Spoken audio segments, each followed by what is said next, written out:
Sithanda ukubingelelana samukelana njalo kwelinye ikota elitsha lapho esitaticha khona okunye ngoJesu, sifunda okunye okuthile ngoJesu. Ngiyalibingelela ngilinxusa sihlobo esithandekayo ukuthi kulona leli kota asifundeni, sikhuleke, sizwisise ngoJesu. Sizabe sigxile kubhuku likaJohane. Mina engikhulumayo ngo-Amos Maforo, ngiza kunxusa izihlobo zami lapha ukubana labo balibingelele baziveze ukuthi bangobani.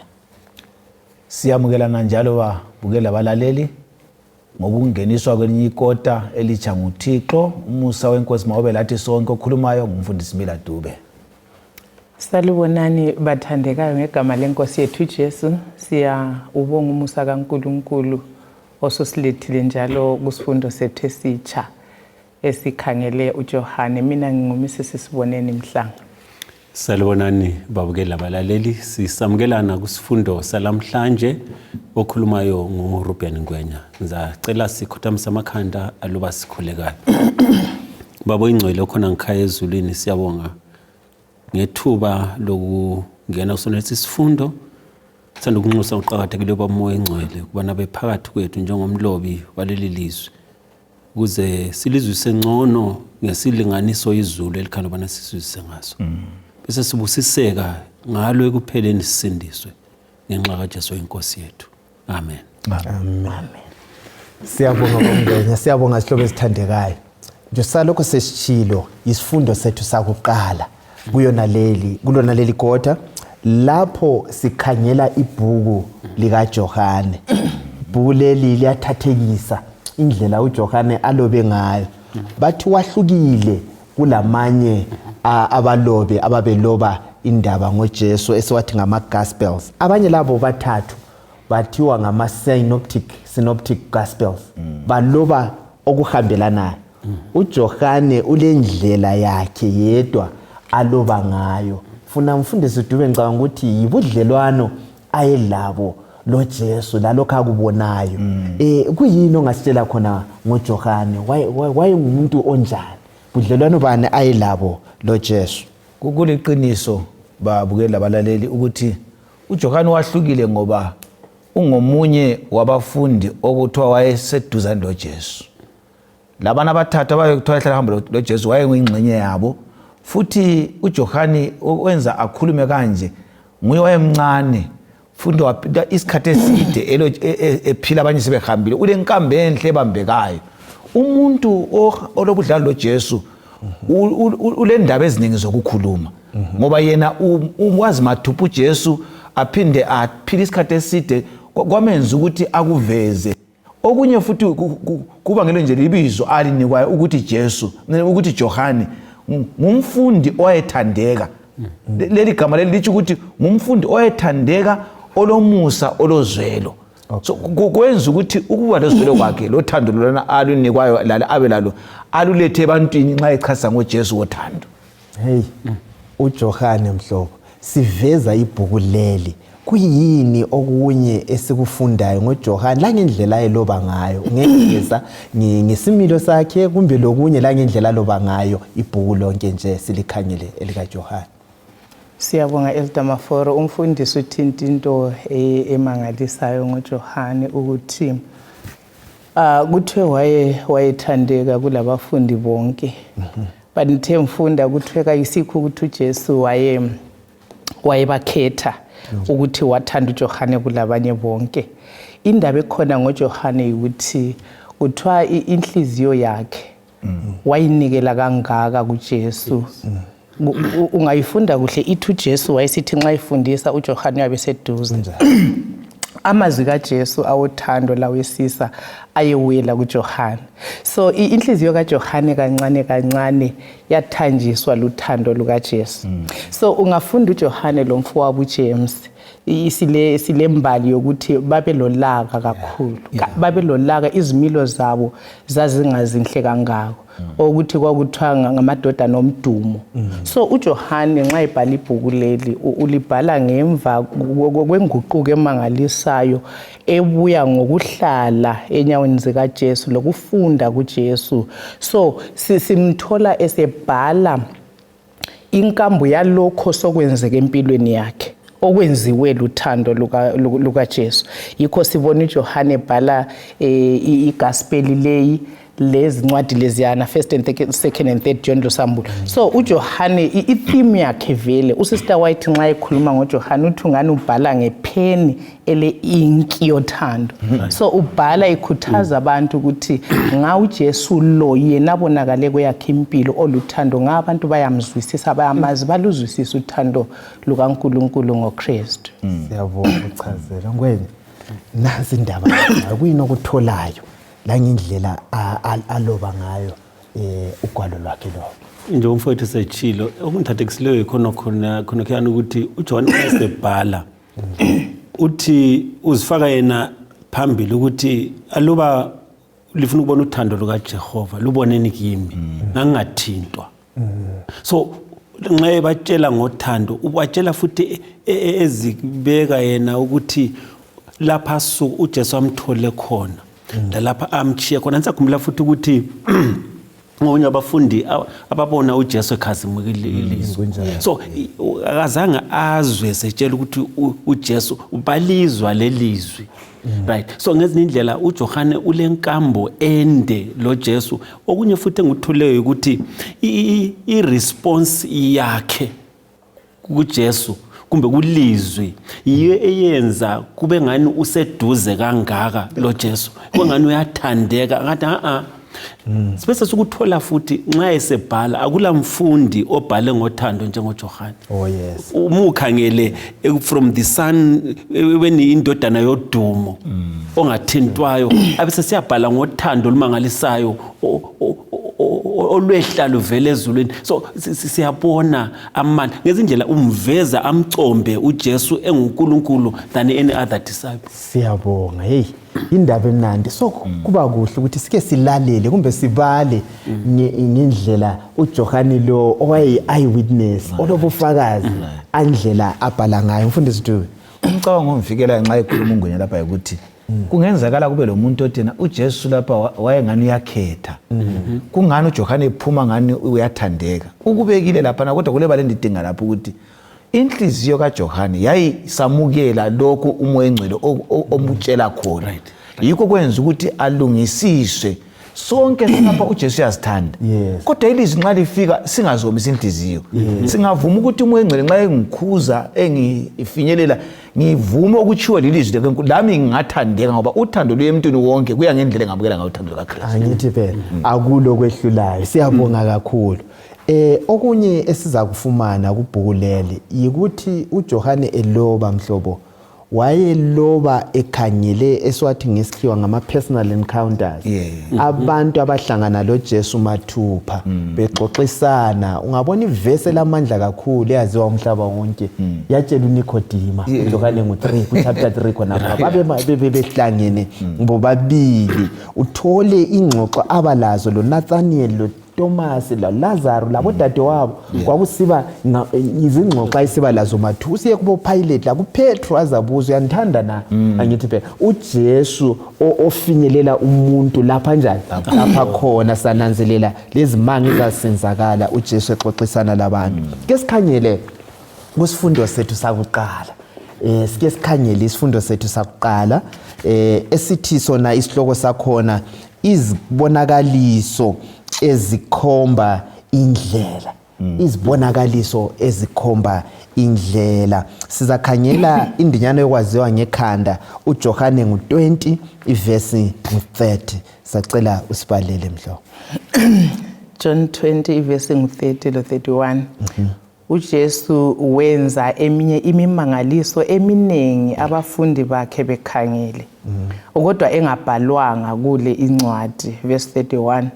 Kodwa le ibhaliwe ukuze likholwe ukuthi uJesu unguKristu, indodana kaNkulunkulu, njalo ukuze kuthi ngokukholwa libe lokuphila ngebizo lakhe. Uthini lapho Johane? Uthini uchasisani lapho uthi uJesu indaba azibhalayo zikuyini? Iyayiqeda indaba yonke ngoJesu. Uthi indaba lezi ezicacwe lapha zifinqiwe. Right. Ngobuningi bazo iBhayibheli ngaba lithwaleki. Yeah. So kubhalwe kuphela okwenelise ukuthi olalelayo evuma uyasindiseka. Kakula umuntu amela athena ilizwi likaThixo licacanga kuye. Ngoba kuthiwa uNkulunkulu ngabe kwabhalwa konke uJesu akwenzayo. Kwangekuthola iBhayibheli kumele lifinyele ebantwini. Kodwa okukhethiweyo ngumoya engcwele sebenzisa abantu yikho okwenza inhliziyo imazwi ukuthi kungangifuna ukumkhetha. So balela abukeli sinikwa indaba ngoJohane zokuthi konke okulotshiwe eBhayibhelini kasikukholweni. Kuyikho ukuthiwe kuzasisindisa ngoba kukhethi ukuthi kusiswenze kuJesu okuningi akusabhalwanga kodwa lokhu kutshengisa uJesu Kristu echayiwe kithi simamukele. Siyabonga. Siyabonga nxa umfundisi ethinta kanje mina okunye ngikutholayo lapha ukuthi ivesi leyihlisa iveze linjongo yokulotshwa kwencwadi kaJohane. Sike sathinta lapha siveze sifunda ukuthi uJohane wayemazi uJesu ukuthi unguNkulunkulu. Mina ngiyakukholwa ukuthi even into eyenzakala empilweni kaJohane vele wabakwazi ukuthi asonto yenziwa umuntu. So ube ubhala lincwadi injongo yakhe ukuthi ngaba abantu bayamkholwa uJesu ukuthi unguNkulunkulu. Ngicabanga ukuthi wayezwisisa vele ukuthi uSathane uzaletha ukungakholwa kithi.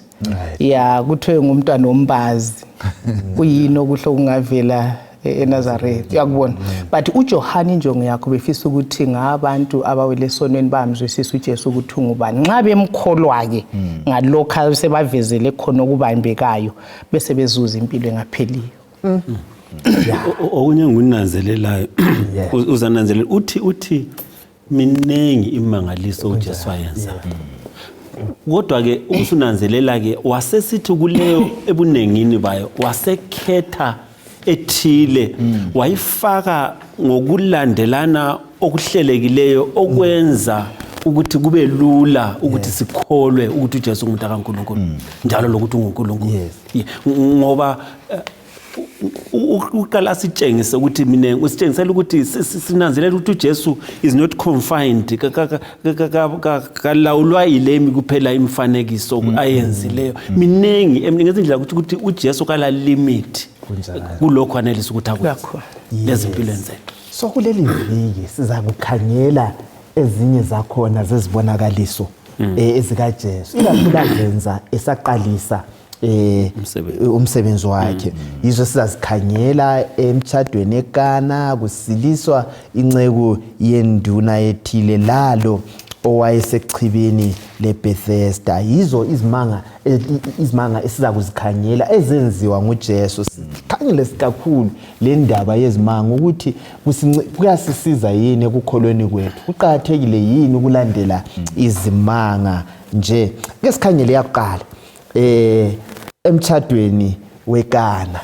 Sikhangele umtshado weKana kuJohane 2 ivesi 1 siya ku11. Singabala nje siyefika kuvesi 3 sibele lo mpikitsha wakhona umtshado indaba ejwayelekileyo. Ngosuku lwesithathu kwaba khona umthimba eKana laseGalile. Unina kaJesu wayekhona. Lo Jesu labafundi bakhe labo babenxusiwe emthimbeni. Kwathi iwayini seliphelile unina kaJesu wathi kuye sebephelelwe liwayini. Waphendula uJesu wathi mama mina lawe singena njani kulokhu na? Isikhathi sami ngasikafiki. Unina wasesithi ezincekwini libokwenza loba kuyini azalitshela khona. Siyabonga. Yes, siyabonga indaba esijwayeleyo kumbe siyifinqe nje kwasekuthululwa amanzi kumagalana ayisithupha angithi phela uJesu waguqula aba yini liwayini induna yomthimba yamangala. Uthi indaba ligcine iwayini emnandi kangaka iletha ekugcineni angithi phela. Yes, indaba esilayo laphana. Lesi simanga lesi sesichasisile sasiza banjani abafundi ukuthi bakholwe uJesu. Isimanga lesi sokuguqulwa kwewayini abafundi kwamanzi kuka iwayini sorry babizwa Yes. besuka kumsebenzi ehlukeneyo Yes. babizwa ngumuntu abangamaziyo kodwa basabela babe seselesikhathi sokuthi bafunde ukuthi ubabizeleni umuntu lo inqubo bani abalayo lapha umsebenzi bani abangena kuwo so uJesu uqala ngokuthi ahlatshengisa ukuthi ungubani Right. ngokuthi athi amanzi atshintshwe abe yiwayini emnandi bona abafundi balembali kaIsrael Kunjani? ethonganyelwa nguMose Yes. bayazi ngoba bayibalile uMose ude wenza izimanga uMose vilaye futhi wayesenza impilo yokuprofeta uJesu zabuya uJesu la ufika xhuma izimanga zikaMose oyenelisa ukuthi kuchapheke olwandle yena bese guqula amanzi kwanceda ukuthi babone ukuthi umprofeti uMose babala ngaye nangomunye asebephila la bamkhangeleyo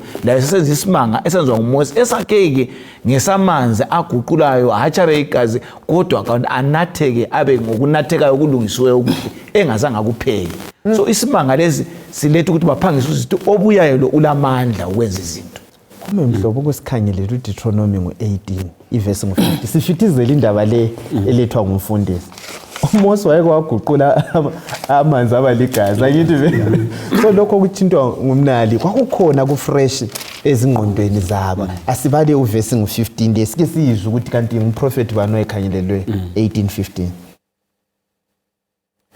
uJehova uNkulunkulu wenu uza kulivusela umprofeti phakathi kwabafowenu njengami libomlalela uthola la ngithola ukuthi njengoba umfundisi esethintile imbali kaMoses ukuthi umprofeti lo kwakukhulunywa ngaye nguJesu right yeah uJesu esefikile lapha ukuthi avele ukuthi unguNkulunkulu kulento kade inthathekisa kakhulu kumama kaJesu lapha ukuthi abesesithi uJesu sebephelelwe liwayini ngicabanga ukuthi uMaria wayekwazi ukuthi uJesu ngubani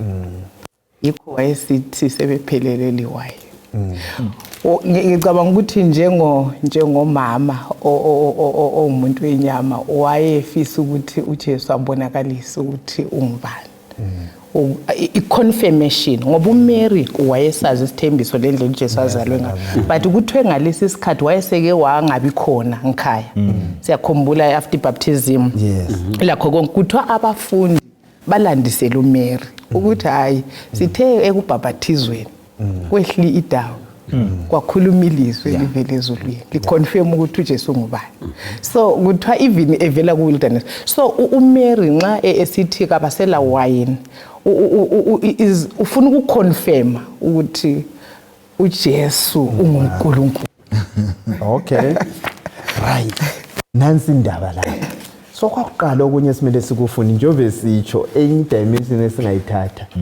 kungapheli iwayini ungaba semtchadweni kumbe emzini wakho asiyeni kuJesu emsebenzini kungawoma asazini ukuthi siyakubala uJesu nguyongenelisa ukuthi alungisise izinto kanti kunjalo ngwethu yes kunengi akwenzayo uJesu wayengathanda ukuziphakamisa uhlathi hayi isikhathi asinganjani wakithi asikafiki kodwa kwenza ngazange ignore akhalale futhi esemtchadweni unye ngufundile ukuthi uJesu wayehamba emtchadweni uqathekile ukuthi sihlanganele nabanye abantu angithi bebe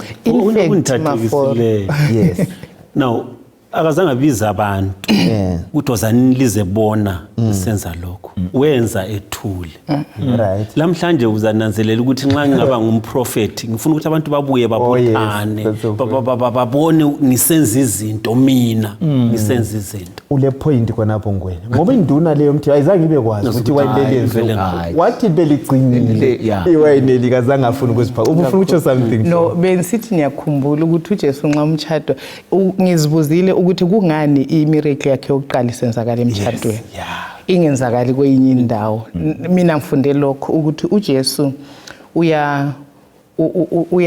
uyalanda abantu lapha abakhona, uyamingla, uyahlanganyela loluntu lapho lukhona. Even lathi akutsho ukuthi nxa singabalandeli bakaKristu sokumele sizivalele kwezinye indawo. Kulezinye indawo esingahambi ezifana lemtshadweni. And umtshado phela uNkulunkulu vele wawubusisa. Yeah, kwesisikhathi sesicabanga into zomhlaba. But ngicabanga ukuthi uJesu uhlaqale lapho entweni uAdam aphuma la engadini eyithwele. Engcwele eyumtshado. So uNkulunkulu ukhona emtshadweni like osukuthintile ukuthi la nxa kungasahambi kuhle emtshadweni uJesu uyanaka ngama social issues ethu konke okusihluphayo ebudlelwaneni uJesu uyakunaka. Mnandi lokho. Ukukhona ofuna ukutsho ngomtshado? Utshengisa ukuthi nguye indikimba emtshadweni uJesu. Angaswelakala akulanto emnandi. Anti yabona ufika waba khona la. Yaphela iwayini. Umama uthi abasela wayini abe sebanika iwayini elimnandi ukudlula kade likhona. Futhi iwayini lele kasonge lidakayo abantu bangathi waphe kutshwala hayi ngama grapes umhluzo wama grapes kanye kanye. So phakathi kwemtshado esikuyo liyaphela iwayini lothando. Right. Kuphilwe bukubha abantu bathukane bazondane kulibhano kuthiwa kuyaloyana. uJesu anganxuswa emzini elekuxabana kuyaba lewayini lothando siyathandana ezimulini lelizwe nelilwayo ngemihlobo kunganxuswa uJesu siyamanyana so uJesu simnxuse nini abe phakathi kwethu nguyo lethu ukuthula phakathi kwemizi kakhulu. Sorry ngicela ukuthinta something emehlukanweni mfundiso owewine lezi ukuthi emtchadweni iwine yayivela ikhona yayibilisiwe and yayidaka then uJesu asinika yona ifresh igrape wine engala mvubelo and engabiliswa. Mina ngifunde isifundo khona laphana ukuthi ukubila kumbe ukufementa anti kuveza isono right ukuthi uJesu uzile ukuveza ukuthi nguye yedwa ngapha impilo epheleleyo engela sono la nxa abantu besemnyameni empilweni esemhlabeni egcwele isono uJesu nguye yedwa ongasinika impilo ehlambulukileyo engela sono. Siyabonga. Yes. Kuyini ngwenya lapha ezinye izizathu lazo wena zokulandela uJesu ngabe lazo ezinye izizathu lazo ezokuthi ungakhangela uJohane uyamcomba uJesu angabe ngumuntu kazana. Alright. Umcomba simbone enguNkulunkulu. So nxa esenguNkulunkulu uyalandeleka. Akasomprofeti nje. Ubizwa ngokuthi ngumprofeti ngoba esenza okunjengokwaba prophet. Kodwa yena uJohane umbeka kucace ukuthi lo sasikhona entabeni. Ilizwi salizwa likhuluma la confirma salizwa ngezethu indlebe asizwanga. So uyalandeleka uJesu njalo ngoba asuye Jesu ozwakala esendaweni ethile ngodumo oluthile. Kodwa lapha uJohane ngaphandle kwezibonakaliswa zenzayo kodwa uyafaka ama incidences acacileyo ukwakuthinta ufowethu ngesikhathi sombhabhathizo. Alright. Kodwa sebesentabeni abanye abafundi babengekho kodwa bona babe bathathu uthi salizwa ilizwe. Kodwa ilizwe liphela eceleni babona belo Jesu. Okay. Ovezwa yini ilizwe uyalandeleka. Ngoba enkukhona ukubambekayo njengoJesu. Siyabonga kakhulu. Ke sikhangela indaba kuJohane ngo4 ivesi ngo46 sisiya ku54. 46 ithi wabuya njalo wethekelela eKhana laseGalile lapho aguqula khona amanzi abaliwayini. Kwakukhona lapho isiphathamandla sasesikhosini esasigulelwa indodana yaso eCapernaum.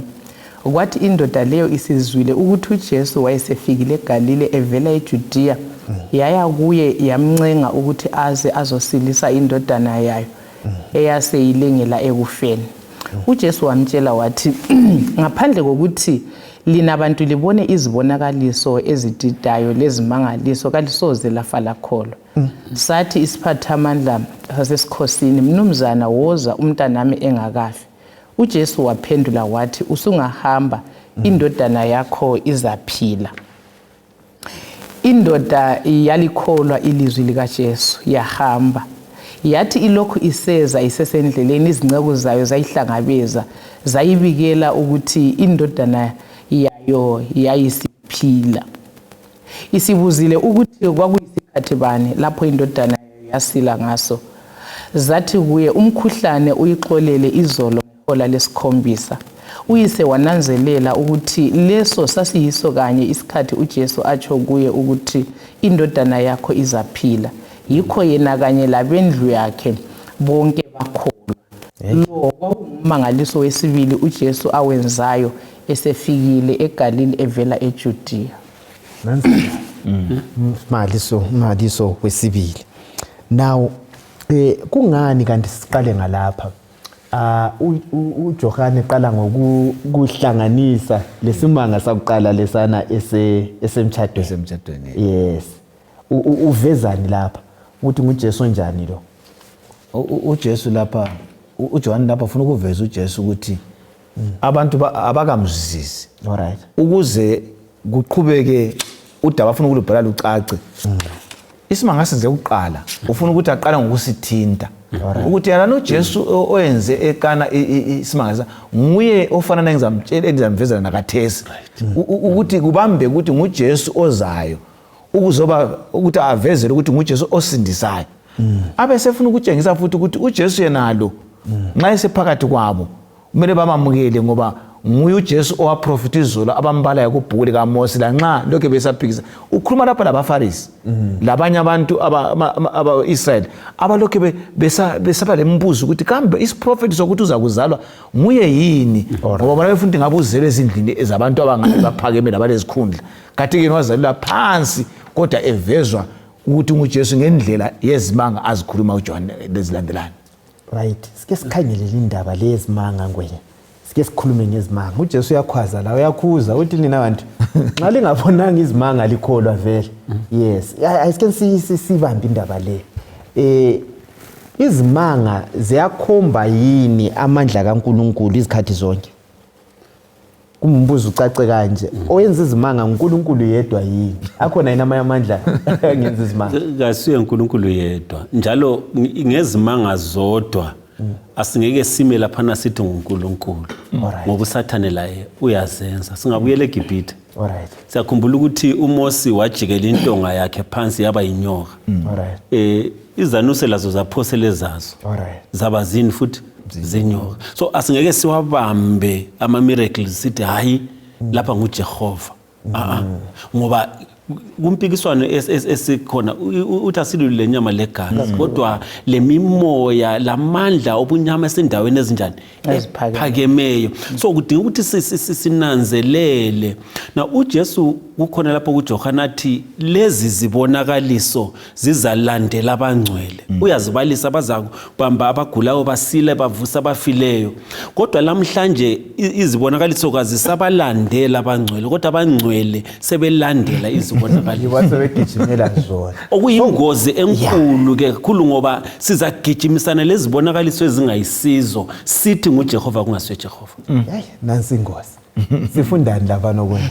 Ikakhulu ngendaba lezimanga inkolo yakhathesi imyeme kuzimanga. Abantu bayakhuluma thina singabantwana bezimangaliso senzelwe lokho. Nxa ungasakwenzelwanga ukhaya ngana unjani awukholwanga. In fact indaba yezibonakaliso mhlobo iphiwe elizweni kaMlimu njengendlela uSathane azayisebenzisa kakhulu ensukwini zokuphela ukuduhisa abantu.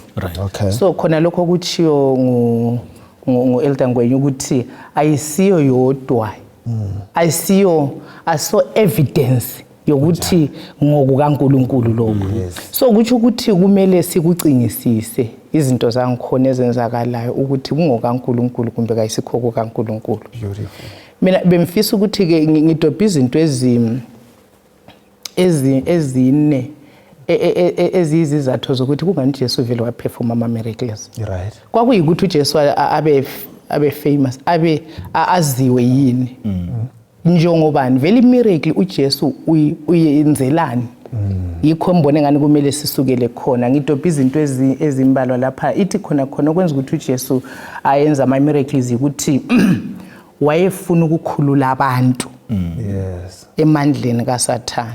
kwakuyabe kule ndingeko. Yeah, kwakuyabe kule ndingeko ethile. So indingeko ukusatisfy indingeko ethile yoluntu. Right. Lokukhulula abantu, and then esithathu ithi kwakumele ukuthi anike ubufakazi bokuthi yena uhambo lwakhe injongo yakhe yokuza ku planet Earth ibingiyana, and emuntwini owileyo. Then okwesine ukuthi bekumele kucacise ukuthi avele ukuthi unguye lwana abaprofeti abakhuluma ngaye. Right. To show ukuthi aveze ukuthi yena uNkulunkulu, ngoba mhlobo kuthiwe imiracle kuthiwe imiracle iveza, angazi umfundisi uzasincedisa lapha, ukuthi kukhulunywe ngedunamis power, ukuthi iveza kuphela ukuthi uNkulunkulu nguye olamandla amakhulu kakhulu a-divine, angeke yenziwe ngomunye umuntu.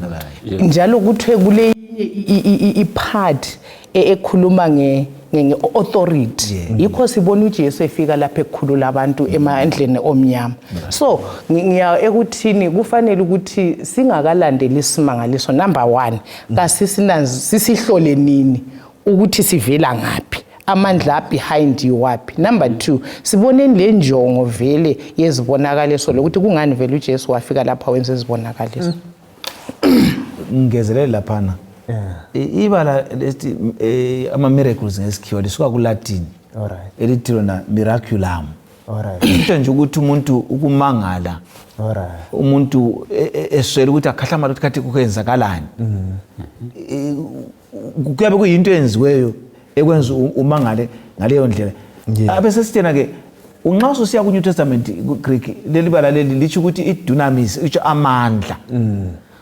Ulamandla okwenza into engayenzakaliyo esingayaziyo ibe khona. Kodwa futhi uJesu ofana nayo ulamanye amandla abizwa kuthiwa iSimeon okuthiwa khona iauthority, ukuthi uyenelisa futhi ukuthi ngelizwi lakhe izinto zenzakala la ngokukhuluma kwakhe kwenzakala. So lapha sifune sibamba ukuthi uJesu lo wayeveza ukuthi ungubani, ebuye ehloseni lenqubo alayo ngeyani.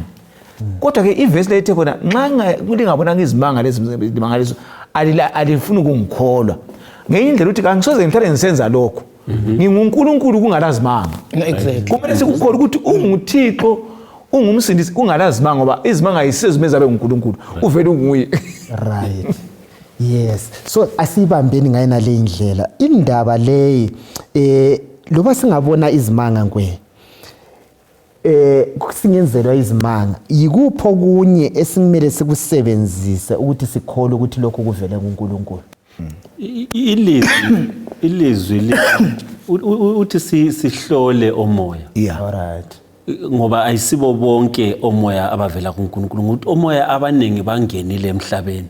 So ke ngezindlela aluba bengakhulumi ngokwaleli lizwi ngoba nakula kukhanya kibo. So iBhayibheli kudinga ukuthi libe yilona isibane eliveza lithi unmask lo oprofetayo kumbe lo oyenza isimanga, ukuthi lesi simanga ngoba ngakhala izimanga eziningi ezenziwayo kazilani lo nkulunkulu kodwa zilokutsho ukuthile ngempilo yethu. Ukanti uNkulunkulu izimanga zenzayo zilokuthile ngoNkulunkulu lokuguqula impilo zethu, lokusinika isiqiniselo sokuthi uJehova khona uyaphila. Ngithandeni lapho kunye mfowethu ubaba lo uyatshela ukuthi hamba into ogula unjani uzasila.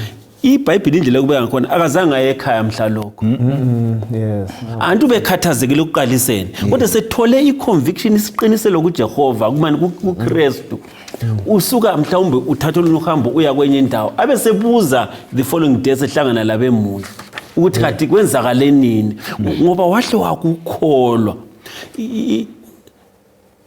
Wakholwa ukuthi lo okhulumayo ule authority njalo ungumntaka kaNkulunkulu. So kudingeka ukuthi sikholwe ukuze lokhu Jesu akutshoyo kube lenguquko empilweni yethu, ngoba nxa ungela kukholwa kula conviction kakusincede ngalutho thina. Hey, asike nisefike eBethesda. Asikhangele uJohane ngo5 ikakhulu ivesi ngo6. Sike sikhangele eBethesda indaba esijayeleyo. Indoda lo wayehleli laphana okweminyaka engu38 angithi phela. Uthe fika uJesu kulombuzo awubuzayo eBethesda ukuthi abantu babehleli belindele ukuthi kuyafika ingilosi zama ngithi phela oyangena kuqala enze njani asinde ake sikhangele uverse ngo6 Othestin lo verse 5 omunye owayelapho wayesebe yisigoga okweminyaka engamachumi amathathu lasifica mnembili yes okwathi uJesu embona elile khonapho njalo esetsheliwe ukuthi kade abanjalo okwesikhathi eside wambuza wathi uyafuna na ukuba usile sesikuchazile ngemakhaya asibaleni kusukela kuverse ngo1 siya ku9 angithi phela kuyavuma yini mfundisi kanti uJesu ubuza umbuzo kabi kanti embone khonapho ucabanga ukuthi wayefunani vele umuntu lusele eminyaka eminenge kula kulesikhathi lapho umuntu afika khona azitshela ukuthi lokhu sokuyimpilo yami asuthiseke ahlaliseke abesevuka ngisokuyinjalo ukuthi angiyavuka ngehlala lapha ngoba nxa esithuthe nxa kuzanzanisa ngithi ngiyazama bangiqalele sekwathi vela ngilamandla futhi ayengihambi yedwa wayefuqa bamchiya abanye so uJesu umbona uhlezi lapho ufuna ukuthi yena abe nguye okhuluma kanye ukuthi eyakhe indingo wena yikuzobona abanye yikuthi bayamfuqa bamchiye kumbe ulakho yini ukulangatha thila lakho ukuthi wenzakala so wayefuna ukuthi yena azivezele ukuthi kuyini injongo ayihlayele echibini le wasethi ngifuna ukusila ngenxa yokukhuluma kwakhe wathi kwenze khonokho uJesu lapha usitshengisa ukuthi kabambe umuntu ngamandla nxa ekufuna ukuthi umlandele uyakubuza ukuthi uyakufuna yini wena ube nguwe abese kunika lokho mfundisi uthi wena nxa sisechurch nxa singakhulumanga siyahlala lenhlupho zethu ikho ukuthi wena uthi siyasechurch kanti siyawazi sesiyechurch sifunguzini umele ukhulume yes umele utsho ukuthi kanti nxa uzafika echurch ulenhlupho zakho awuzibiki kuNkulunkulu ubuyele evekeza uphenduke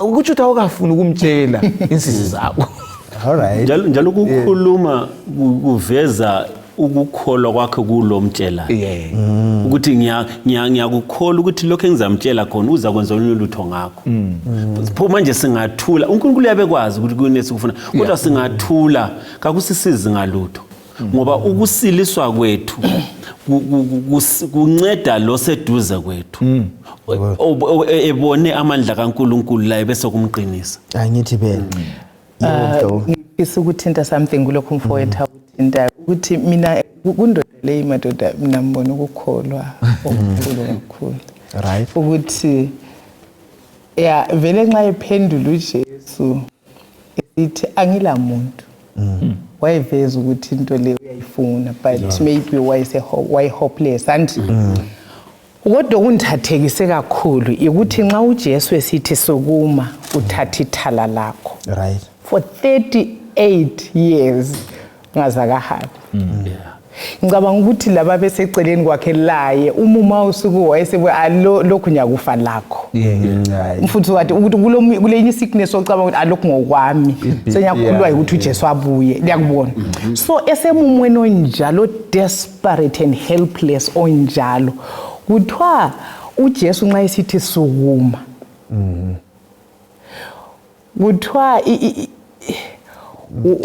imthambo kuthiwa intando ukufuna kwakho kusila kwakhuluma le system yomzimba ikukholwa ukukhulu ukuthi akulanda ukuthi isikhathi singanani but nxa esithi nisukume ngicabanga ukuthi iphosifanele kaBaba lwani Centurion ukuthi speak the word khuluma ilizwi yakwazi ukuthi ubaba lo wakholwa ukuthi uJesu nguNkulunkulu ukuthi ilizwi lingakhuluma lobu lutho lungekho lolo lutho luyabakhona so la nxa emzimbeni wami kulesifo kumbe kulemthambo engahambi kuhle kodwa uJesu angakhuluma kuyenzakala so ubaba lo wafaka uNkulunkulu uJesu endaweni yakhe njengoNkulunkulu alright yikho wasila njalo okunye engikuthandayo ubaba lo azangabuza ukuthi nizasukuma njani uJesu welula isandla ukuthi amukele umuntu osesilile endiwenze njani wasila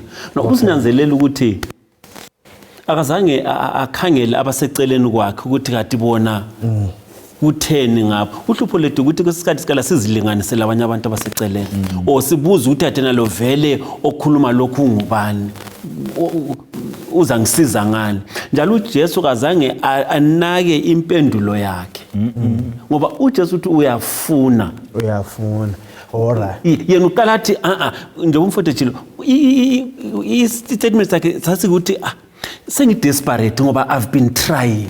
Alright. So uJesu nxa sesithi thatha isukuma thatha ithala lakho uhambe wayibona i-opportunity wayisebenzisa. Right. So indaba ilethayo lapha kwena usesilisiwe.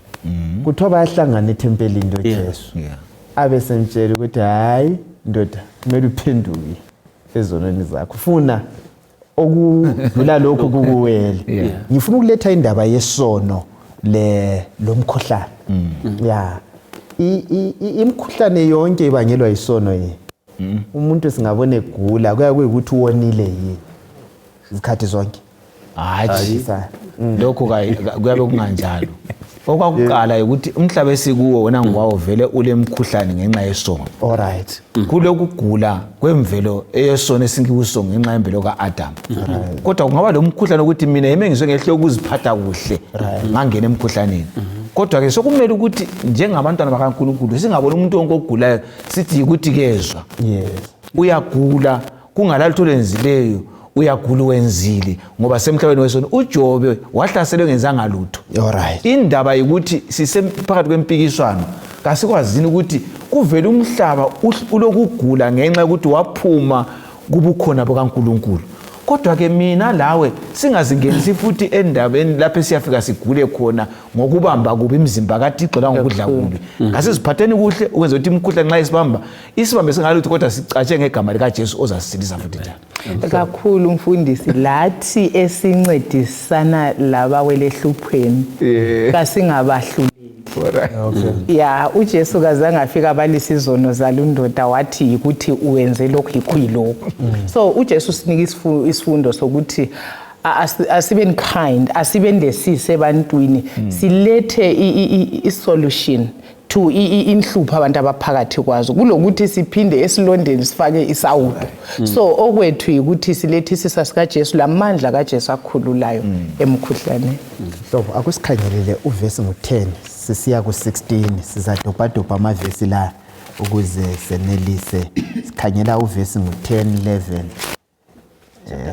Yeah. Lokho kwenzakala ngelanga leSabatha. Yikho abaJuda basebesithi endodaneni eyayisilisiwe kuliSabatha umthetho uyakwalela ukuthi uthwale icansi lakho. Kodwa yaphendula yathi umuntu ongiphilisile uthe thatha icansi lakho uhambe. Basebeyibuza bathi ngubani yena lo okutshele ukuthi uthathe icansi uhambe. Right. Khangela uvesi 16. Verse 16. Yikho abaJuda bamkhahlameza uJesu ngokuba wayesenza izinto lezi ngeSabatha. Ake sike sikhangele la. ISabatha sincedisane lapha. ISabatha kanti vele lalusuku lokwenzayo. Vele kusukela la sesijudeni khona ngale babe kukholwa ukuthi iSabatha lusuku lokukhulula abantu. Angithi yes. Kodwa kuthiwa base bekutshintshile bathi bona kukhululwa emergency kuphela. Angithi so lo le 38 years asoni bakithi aso emergency. Ufuna sike sikhangele indaba le sifundani lapha ngokoma kwenhliziyo zabathungameli bezonkolo. Anti abafundisi bawomele okay. Abafundisi labadala bebandla laba ngabathungameli anti abalohlupho ngabafarisi la. Uthi esimele sibele lo musa lo thando kuhele. Kodwa nanga umuntu le 38 years sithi ayiso emergency kasuthwele umbheda bembonelele babe sithi bengela ndaba lakho. Umoya bani sunanzelelayo osebandleni nxa sikhangele abantu. Endulo wakhona ukhona la namhlanje sincedisane la. uJesu lapha anti uzoziveza. Ngendlela uJohn abhala ngayo uzoveza uJesu uthi ngubani. Yes. Laba bathungameli bona uJesu basala bembalile ukuthi uzazalwa kodwa bali ukuzalwa kwakhe. Alright. Ukwala ukwamukela uJesu kuyawomisa inhliziyo. Alright. Lakathesa umuntu angaphila esiyeza inkonzweni esala ilizwi likaJesu athi uma lingithatha gcina imiyalo yami uyawoma inhliziyo useChurch. Usale kuhlabelela lokukholisa inhlelo zebandla kodwa ubudlalo loJesu bungabi khona.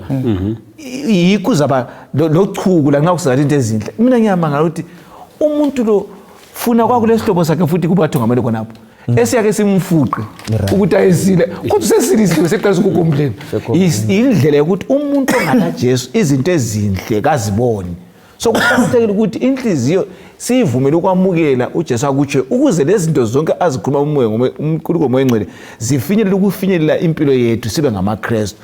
Umlimo kasize bathandekayo ngoba angiboni isizathu sokuthi bathu ngameli baphikisa into enhle bangaqhakathekisa isabatha ukuthi igcina isabatha vele liyasilisa umuntu alibulali so uJesu wayewene nga wayesilisa umuntu ukuthi akhululeke enyameni nasemphefumulweni ayekhonza labanye.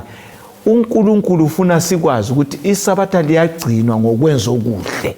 Hey ngwenya sihlanganise mhlobo lo Johane ngo9 ziyahambelana indaba lezi. Sifuna ukukhangela iattitude elabantu ikakhulu nxa sikhangele abantu abasesonene. Angithi be lokuthi singancedisana njani. Lo kuJohane ngo9 sithola undoda lo wayezelwe njani bakithi? Esiphofu. Ehabo. Uzakubuza ukuthi hayi bakhona abawonayo ukuthi azabe nje azibambuzo okuvula amehlo mbani. Andiyakubona. Yeah, sifundani kundaba zona lezo. Ufuna uku Okay, mina bengifuna ukuthinta ukuthi indaba iFariseism mhlobo. Yeah. Ibikhona izolo and ikhona namhlanje. uJesu afike ikhuza kubadala bebandla zinhliziyo ezingaphendukanga. Yeah. Yeah. Inhliziyo engaphendukanga lochuku esola ukuthi omunye ukhululiwe ukuthi kwephulwe umthetho. Uyayibona ngoba uJesu wabuya wathi lina vele lingikhonza ngeze. Inhliziyo zenza ikhatshana likhuluma ngomlomo. So inhliziyo engathintwanga luthando lukaJesu umhlobo ayisozizwele sozibe lesisa ayilasihelo. Yikho la kathesi kunjalo ukuthi siyenelisa ukukhonza siyabe sikukhuluma but nxa sokuvela ukuthi isisa sikaJesu uthando lukaJesu lubonakaliswa kubonakala uchuku khangela ivini omnye wethu engona engakhubeki esonweni simbamba kwesinye isikhathi kungani thina uyayibona iattitude yona leyane ukuthi kakhandwe ngamatshe simbambe live. So inhliziyo zethu unless zithintwe yileyo nhliziyo kaJesu sibe lenhliziyo kaJesu ethintwa ukuthi lo uyalimala uyafa sithokoze nxa ekhululiwe ngoba yikho kwesusu uJesu ezulwini. So okube kuhlupha okuhluphayo kithi ukuthi sikhonza uJesu ngaphandle kungani sicecile siyamzwisisa kodwa engaphakathi yethu abantu ingabathanda thithi indaba kaMaria yona leyana anti wabhala phansi uJesu uthi akwakubhalwa izono zabo abafuna uzenza lo mama lo uzongikhumbuzela ibandla lesiKristu inda bazonda kuthiwa umuntu ekhululiwe wafika watestify ukuthi hayi mina yimi kade ngitholakala emgwaqweni lwana ngilandelela amadoda athile. Abantu abadala bebandla sebembuza ukuthi uchile yini kuwe sebefuna ukuyancediswa futhi kuye umuntu sephendukile. So ingqondo yethu vele asifuna abantu bakhulule andiyakubona kuyaku right esesonweni khona phasi siyazincedisa. So la esikufundayo lapha ngwenye yikuthi ake sifunde ukuthanda abantu sibe lengqondo kaJesu ngoma layithi ngiphi ingqondo kaJesu ngize ngifane naye angithi phela yes sikuqaphele khona lokho kwesinye isikhathi siba busy kuyavuma yini ukuthi sibe doctrinally sound or correct ngithi phela ngapha ungaheli uJesu singamazi singamthandi kuyavuma ingwenye kuyavuma ngoba vele ubufarisi bona yibone bunjalo yabo sazi ubufarisi bulandelela idoctrine ulandelela ilizwi ukuthi into lebe kunjani kwenziwe kanje bemele iBhayibheli umthetho uthi kwenziwe kanje la nxa sokulo mphumela omuhle yinjani kungenziwa ngaso ngenxa ukuthi sifuna ukuthi simake iregister sibone ukuthi izinto lezi zenziwe ngendlela efanele. Khumbula ubaba lwana bambuza ukuthi ngubani ubaba lo nto angimazi engikwaziyo yilokho bengingaboni kodwa kodwa senginjani sengibona. So bona bebone ngani bayabona kanti bayiziphofu ukuthi sazi ukuthi kanti kuyingozi ukuthi isiphofu sidonse esinye ini isiphofu ngenxa ukuthi uJesu singambeke eceleni sigijimisa umthetho silahlwa kulula kakhulu kulomuntu obevele bengamazi. Uyamuza ungwenya mfundisi uthi kuyavuma ukuthi sikhipho kwechumi lemnikelo futhi sikhatsha ande abafarisi labo bathi bayakhipho kwechumi bethayisa besenza konke ngitsho ukuthi indaba isebudlelwane singabamazi vele sizakhipha Exactly. khona okutshoyo abanye bethu kungenzeka sikhuphele ukuthi sikhethe izikhunde nje kuyabe kungalabadlala lo Jesu yeyi madoda okukaJesu awenzeli ukuthi wenza ngoba uthando luyaphuphuma kuwe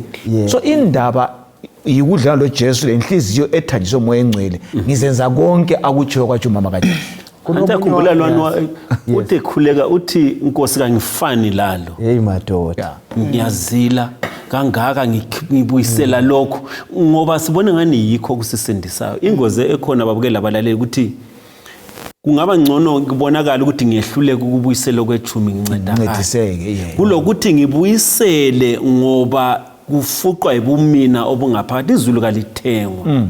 Ngokubuyisela kodwa akasibuyisele ngoba simazi singagxili kuma doctor ake sikhanyele la uJohane ngo5 verse ngo16 isiya ku18 mhlobo Johane ngo5 verse ngo16 uJesu uthini ngaye uthi uyikuyinda uJesu wathi kubo ubaba uhlezi esemsebenzini wakhe kuze kube namuhla yikho lami ngiyasebenza ngalesi isizathu abaJuda bazama kakhulu ukumbulala wayengephuli isabatha kuphela kodwa wayebiza uNkulunkulu ngokuthi nguyise ezenza yena olingana loNkulunkulu uJesu wabanika impendulo le ngiqinisile ngithi indodana ingeke yenze lutho ngokwayo ingenza kuphela lokho ebona uyise ekwenza ngokuba loba kuyini uyise akwenzayo le ndodana iyakwenza ngokuba uyise uyayithanda indodana uyitshengisa konke akwenzayo yebo lizamangala ukuthi uzayitshengisa izinto ezinkulu kulalezi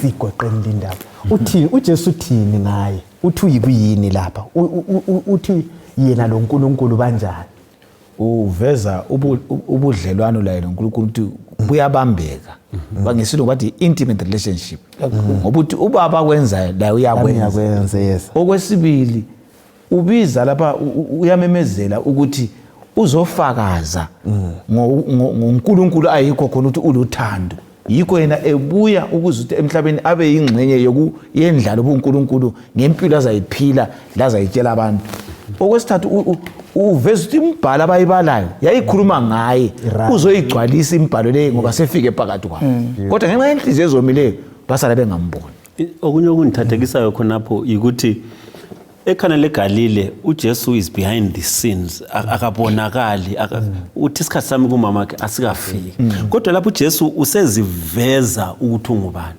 right ngoba ngithande uverse lapha uverse ngo21 athi ubaba uyavusa abafileyo baphile ngokunjalo ke le ndodana iyenza njalo anti bebezama ukuthi bamsole ukuthi is blaspheming uyahlamba uzenza ubani othethelela isono lapho sekuveza ubani ukuthi angidingi ukuthi lingithandabuze mina lokho engikho khona ubaba yikho khona kuyimi ngikho khona ukuthi nginguNkulunkulu yena lowana indodana ebekukhulunywa lokho lisayilindele yiyona le right imhlobo wami kuJohane ngo5 verse ngo19 siya ku47 asayikwabala lawa kodwa ngifuna usinike izigaba ezintathu uJesu akuchasisayo kumbe akuchasisayo ngayo ukuthi uthi uyikuyini uJesu ezama ukuvula amehlo ababhali labafarisi abathungameli ukuthi bazwisise uthumo lwakhe okay ya ngicela ukuqala nthinto ke17 ngithandile ithi uNkulunkulu kami usemsebenzini kuze kufike lo suku bekudinge ukuthi kuzwisise ukuthi isabatha kuNkulunkulu vele ngeyokukhulula abantu uNkulunkulu isabatha mina ucabanga ukuthi kuye is the busiest day lapha abantu bekhona kuye ebakhulula ezintweni zonke but umbuzo lo uJesu kusukusela ku verse 19 kusiya ku 47 uveze izinto ezingu4 ezifakaza ukuthi ungubani ukuthi yena unguNkulunkulu okuqala ungafunda uverse 32 uthi uJohane uhambe phambi kwakhe indlela unikile ubufakazi bokuthi uJesu unguNkulunkulu aniyakhumbula sithi lo ozicathulo zakhe angenjani ngamandla uzithula so ubufakazi bukaJohane uvezile uJesu ukuthi unguNkulunkulu. Uverse 36 sabe sesithintela ke ukuthi izimanga engizenzileyo engikwezileyo phakathi kwenu uvezile ukuthi ngisomuntu nje kangisomuntu. So uverse 37 uveza ukuthi ubaba uconfirmile, ubaba la usinikile ukuthi mina ngingubani. Ikakhulu uverse 39 abesegcina ngokuthi lihlola imbhalo ngoba liyakwazi ukuthi imbhalo injani ikhuluma ngami. So uJesu uvezile ubufakazi lobo bungifo ukuthi iscripture uNkulunkulu ngokwakhe uconfirmile ukuthi le yindodana yami lizweni. Njalo uJohane owabuya eziforana waveza ukuthi uJesu unguNkulunkulu. Kukanti la khona esixoxa ngakho kuyimimangaliso ukuyaveza ukuthi kule divine power uyi divine being unguNkulunkulu olamandla phezulu kwamandla wonke asemhlabeni. Beautiful. Siyabonga kakhulu ukuvezelwa lindaba. Isihlobo ezithandekayo yikho ebesilakho namhlanje indaba emqoka ngiyokuthi uJesu esebenzisa izibonakaliso lezi kwakuvezwa ubuNkulunkulu bakhe. Simele simlandele uJesu izimanga lezi lokho ezenza angazenza empilweni yakho. Umfundisi Dube awakho ukucina. Bathandekayo siyabonga njengalokho wasilisa abanye esifunde ngabo wenza izimanga. Lawe ukhonapho ngikhonapha ngingasila esonweni. Engikudingayo ukuthi ngingathandabuzili izwi lakhe ngilikholwe ngiyasila ngoba uJesu uyasilisa.